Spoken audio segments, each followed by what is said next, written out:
Le plus souvent, on jeûne, au fait. De façon générale, même les gens jeûnent pour, comment on appelle ça même? Parce qu'ils veulent quelque chose, ils attendent quelque chose de leur Dieu. On dit 40 jours de jeûne pour se rapprocher de son Dieu.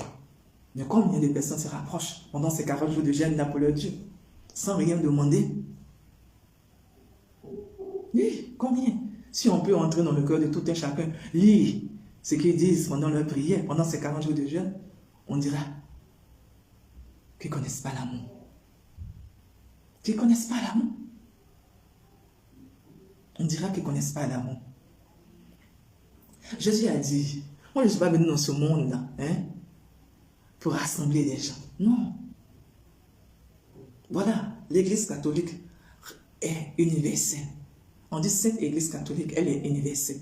Elle rassemble tout un peuple. Plusieurs peuples prophètes. Jésus dit, moi je ne suis pas venu pour rassembler les gens, mais je suis venu les diviser. Jésus, fils de Dieu, qui vient sauver la vie des gens, dit, je suis venu les diviser. Est-ce qu'il va les prendre et puis les couper? Non. Mais c'est la vérité qui va sortir de sa bouche qui va faire la différence. Qu'elle va entrer, la vérité qui va sortir de sa bouche, elle va entrer dans le cœur de celui qui l'a parti. Il va s'élever, cette personne va s'élever. Et puis, il va faire la différence. D'abord, il va analyser la phrase. Il va analyser l'évangile. La phrase est sortie de la bouche de Jésus de Nazareth. Et il dira, d'où je viens, qu'est-ce que je veux, où je vais. Est-ce qu'il est encore possible de moi, pour moi en fait, d'être un racheté? Est-ce qu'il est encore possible pour moi d'être un racheté? Peuple de Dieu. Philippe dit encore que si vous faites l'aumône, c'est-à-dire que si vous faites du bien, des dons, tout ça là, aux gens, vous allez énerver le mauvais esprit. C'est-à-dire qu'il va se mettre en colère. Le méchant, parce qu'il n'y a pas un esprit en personne, le méchant, une forme de jalousie. Celui-là, c'est bon pour qui? Parce qu'il a un peu d'argent, il a fait du tapage autour de lui. Ce n'est pas le geste qu'on regarde. C'est parce que l'homme voit que nous, enfants de Dieu, on regarde. Que Jésus de Nazareth regarde. C'est comment tu fais la chose. Comment tu fais la chose. Et pourquoi tu fais la chose. Je le fais parce que j'ai de l'amour pour cette personne qui était dans le besoin. Voilà ce que le Saint-Esprit, voilà ce que le droit de Dieu attend de nous. Nous sommes des rachetés. Je suis un racheté. J'ai connu la souffrance. Et maintenant, le Saint-Esprit fait de moi une personne bien. Vous voyez? C'est pour cette raison que quand je vois un malheureux, un malade, je rentre à l'intérieur de moi et puis je me dis, maman, je ne peux pas l'aider. Comment je fais? Et après, je finis, je dis, pour finir, je dis, je te confie cette personne. Quelquefois, je vois dans le métro des gens qui n'ont pas d'argent, qui souffrent tout et tout. Je n'ai pas assez d'argent, mais je vais leur donner. Je veux leur donner quelque chose. Et je demande, parce que s'il y a beaucoup de choses, il y a des gens qui prennent la drogue, qui font des dépressions, il y a un peu de tout. Alors je demande, maman, je veux bien partager, mais est-ce que je dois lui donner? Si elle me dit oui, je donne. Si elle me dit ne donne pas, je ne donne pas. Même si la personne me fait pitié, je ne donne pas. Parce que même si ce n'est pas la drogue, peut-être qu'à force de refuser de donner quelque chose à la personne qui peut bien entrer chez lui, au lieu de rester dans la souffrance, va faire qu'il va prendre conscience, peut-être. Je lui dis, il y a trop de raisons. Il y a trop de raisons, peuple de Dieu. On ne peut pas aider tout le monde. Jésus n'a pas aidé tout le monde. Il n'a pas sauvé tout le monde. Il a sauvé ceux qui appartenaient à son Père. Oui, il a sauvé ceux qui appartenaient à son Père. Philippe insiste encore en disant, adorez seulement Dieu le Père. Adorez seulement Dieu le Père. Vous voyez? Parce qu'il va avoir plusieurs dieux. Et c'est ce qui se passe aujourd'hui. Il y a des hommes de Dieu qui se font adorer. Des prophètes. Tu rentres dans les églises et disent carrément, je téléphone à Dieu. Moi, je n'ai jamais vu le prophète, mais quand j'ai vu, au fait, le passage, au fait, la vidéo, là, j'ai dit, il y a des gens comme ça. Non, il y a des gens puissants comme ça dans ce monde, là. Et puis les Africains souffrent. Il y a des gens puissants comme ça dans ce monde, là.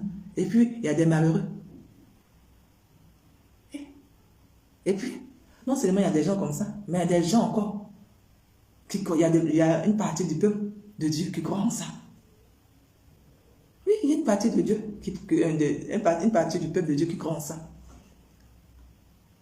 Donc, pour revenir au sacrifice, qu'est-ce que je disais? Celui qui sacrifie dans le secret, lui-même est déjà mort. C'est parce que c'est dans le secret, c'est parce qu'il sait que ce qu'il est en train de faire n'est pas bon, qu'il sacrifie dans le péché, dans le secret. Les rois du passé, là, quand ils sacrifiaient pour Dieu, ils sacrifiaient en public. Je ne sais pas si le peuple savait ce que ça signifiait. Si, le Saint-Esprit me dit que le peuple savait ce que ça signifiait. Parce que le peuple était un peuple sacrificateur et il savait comment faire les choses parce qu'il y avait des principes à respecter. Mais quand tu n'es pas un peuple sacrificateur, que tu veux devenir sacrificateur pour ton peuple, en ce moment-là, toi-même, non seulement tu es mort d'abord avant de sacrifier les autres, parce que les gens que tu sacrifies, quand tu meurs, là, ils deviennent des saints. Mais toi, quand tu vas mourir, là, tu vas pourrir dans le ciel, comment on appelle ça? Dans le sol. Tu vas devenir poussière, tu vas pourrir dans le sol et ton âme va aller en enfer. Parce qu'on ne sacrifie pas pour son peuple. On ne sacrifie pas pour son peuple. Celui qui se sacrifie pour son peuple est mort d'avance. Celui qui pense qu'il veut sacrifier pour son peuple est mort d'avance. Oui. Tu ne peux pas sauver ton peuple. Et tu ne vas jamais sauver ton peuple. Tu vas donner à ton peuple un temps. Oui, un temps de repli, on va dire ça comme ça. Un petit moment de bonheur. Et puis après, la situation va se renverser. Oui, parce que la justice va prendre le dessus. Peuple de Dieu. La race africaine, ce n'est pas une malédiction. Au contraire, c'est une bénédiction pour toi qui es africain. Excusez-moi. C'est une bénédiction pour toi qui es africain. Quelquefois, tu es là, dans certains pays arabes, là, on te balance des vidéos sur WhatsApp pour ne pas que ce soit des vidéos que tout le monde regarde. Ou bien des images, on voit des Africains sacrifiés. Des innocents, parce qu'ils sont dans les pays arabes. Ils sont dans tel coin, tel pays, parce qu'ils sont africains. On les sacrifie. Mais toi-même qui fais ça, quand tu finis ça, tu dors. Tu dors. Est-ce que tu dors? Là-bas, on te dit rien de caché ne restera caché. Et puis tu continues. Rien de caché ne restera caché. Et puis tu continues. Pourtant, quand tu finis de sacrifier, une fois que, peut-être en passant, ton pied tape un caillou, comment tu es là, tu es dépassé. Tu as peur. Et c'est pas ce que je viens de faire là qui fait que mon tour arrive. Peut-être que c'est à cause de ça mon pied a tapé les cailloux. Parce que tu as peur. Tu as peur. Et puis tu sacrifies. Tu as peur. Et puis tu prends la vie d'autrui. Tu as peur. Et puis tu sacrifies un peu. Il y a eu tellement de guerres en Afrique. Il y a eu tellement de guerres en Afrique. Je veux dire, ce que tu ne veux pas qu'on te fasse ça, il ne faut pas faire autrui. Il ne faut pas faire autrui. Parce que si tu fais autrui, tu vas revivre ça. L'action que tu as posée, tu vas revivre ça, ça va te rattraper. Ça va te rattraper. Ça va te rattraper. Peuple de Dieu. Certaines personnes disent que Dieu dort. Dieu ne dort pas. Aujourd'hui, là, il y a un papier pour les mamies. C'est pour marquer les grandes lunes. Oui, c'est pour marquer les grandes lunes.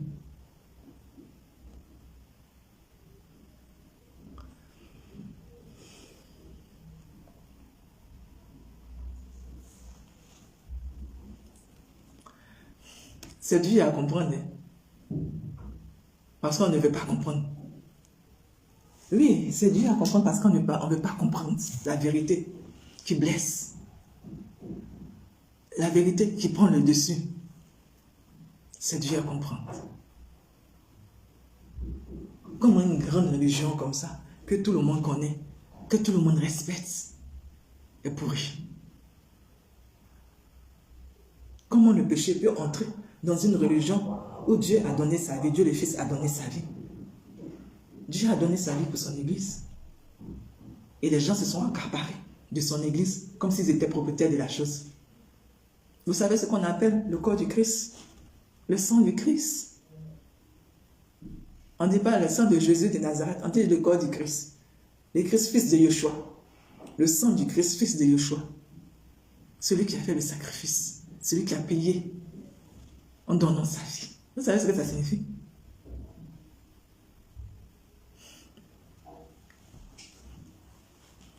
Peuple de Dieu, arrêtez. Arrêtez. Les gens blasphèment en parlant de Jésus. Certaines personnes, les musulmans, ils disent carrément que Jésus n'est pas le fils de Dieu. Les Juifs disent Jésus, comme on appelle ça, Jésus n'est pas un Dieu. Jean, il n'est pas ressuscité. Mais si on dit, il y a un pape qui sort tout de suite là, il te dit de venir prier pour toi, tu vas courir. Pourtant, c'est un humain. C'est un humain. Tu mets ta confiance à un humain. Tu mets ta confiance à un humain. Ils ont contourné l'évangile. Ils ont changé des mots dedans. Ils ont tout fait pour pouvoir créer une papauté et vivre ça là en avantage. Oui. Ils ont créé un évangile qui n'est même pas digne, qui n'est même pas compris de tout un chacun. Parce que quand on lit l'évangile, on lit pour comprendre. Et malgré cela, malgré que certaines parties ont été retranchées, malgré que certaines parties ont été changées, le Saint-Esprit a dit, Pélagé, tu vas comprendre. Il dit, mon enfant, tu vas comprendre. Mon peuple va comprendre le message que mon fils a laissé. Oui, le testament que mon fils a laissé. C'est que les gens ont cru qu'ils étaient en train de cacher. Le peuple de Dieu va vivre ça parce qu'il va ressentir la vérité. Car le peuple de Dieu, ne croyons pas en tant qu'humains, ne croyons pas que nous pouvons devenir Dieu. Nous allons sacrifier pour ne rien. Ce monde-là, ça appartient à Dieu. Ça n'appartient pas à la papauté. Certaines personnes ont dit, elle n'a pas peur, elle parle de la papauté. Elle n'a pas peur, elle parle de la papauté. Mais celui qui a fait la papauté, il n'a pas eu peur. Quand il contournait, comment on appelle ça, l'évangile, il n'a pas eu peur de son Dieu. Quand il vivait dans le péché, il n'a pas eu peur de son Dieu. Quand il faisait des choses qu'il ne fallait pas faire.